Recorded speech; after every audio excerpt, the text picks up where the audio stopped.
ಸಾಕಿನ್ ತಾಲೂಕು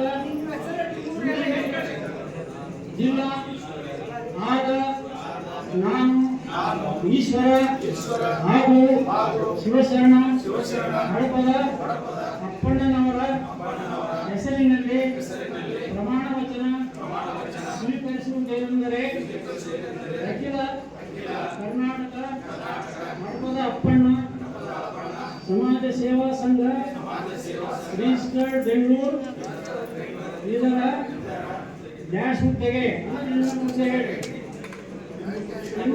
ಹೇಳಿ ಆಯ್ಕೆಯಾಗಿದ್ದು ನಾನು ಕರ್ನಾಟಕ ರಾಜ್ಯದ ಸಮಸ್ತ ಹಡಪದ ಸಮಾಜದ ಸೇವೆಗಾಗಿ ಸದಾ ಬದ್ಧನಾಗಿದ್ದೇನೆ ಮತ್ತು ಸಮಾಜದ ಸರ್ವಾಂಗೀಣ ಪ್ರಗತಿಗಾಗಿ ನಿಷ್ಠೆ ಹಾಗೂ ಪ್ರಾಮಾಣಿಕವಾಗಿ ಕೆಲಸ ಕಾರ್ಯಗಳನ್ನು ನಿರ್ವಹಿಸುತ್ತೇನೆ.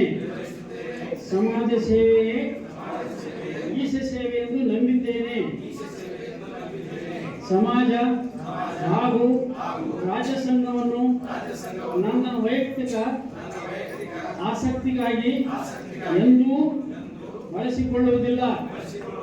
ನಮ್ಮ ಸಮಾಜದ ಶ್ರೀ ಕ್ಷೇತ್ರ ಕನ್ನಡಗಿ ಹಡಪದ ಅಪ್ಪಣ್ಣ ದೇವರ ಪೀಠಕ್ಕೆ ಬದ್ಧನಾಗಿ ನಡೆದುಕೊಳ್ಳುತ್ತೇನೆ. ನಾನು ರಾಜ್ಯ ಸಂಘದ ಮಹಿಳಾ ನಿಯಮಗಳನ್ನು ತಪ್ಪದೆ ಪಾಲಿಸುತ್ತೇನೆ ಮತ್ತು ಅದರಲ್ಲಿ ಕಾಣಿಸಿದ ಎಲ್ಲ ಉದ್ದೇಶಗಳನ್ನು ನನ್ನ 3 ವರ್ಷದ ಅಧಿಕಾರಾವಧಿಯಲ್ಲಿ ಈಡೇರಿಸಲು ಸರ್ವ ಪ್ರಯತ್ನ ಮಾಡುತ್ತೇನೆ ಮತ್ತು ಸಂಘಕ್ಕೆ ಯಾವುದೇ ರೀತಿ ಚ್ಯುತಿ ಬಾರದಂತೆ ಗುರು ಹಿರಿಯರ ಮಾರ್ಗದರ್ಶನದಲ್ಲಿ ನಡೆದುಕೊಳ್ಳುತ್ತೇನೆಂದು ಇಂದು ನಡೆದ ಎಲ್ಲ ದೈವದ ಸಮ್ಮುಖದಲ್ಲಿ ಪ್ರತಿಜ್ಞೆ ಮಾಡುತ್ತೇನೆ. ಎಲ್ಲ ಸಹಿ ಮಾಡಿ ನಡೆದುಕೊಳ್ಳಿ.